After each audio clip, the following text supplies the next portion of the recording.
Здравейте! Здравейте! Днес ще направим коледни бисквитки. Точно така. И за целта ще са ни необходими само няколко съставки. Едно яйце. С една. Хайде, бързаш. Давай, можеш ли сама? Браво на тебе. Супер си. Разбъркваме го.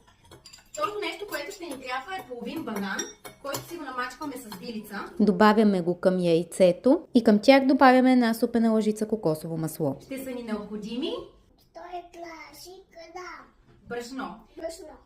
Ние сме си блендирали от овесени ядки.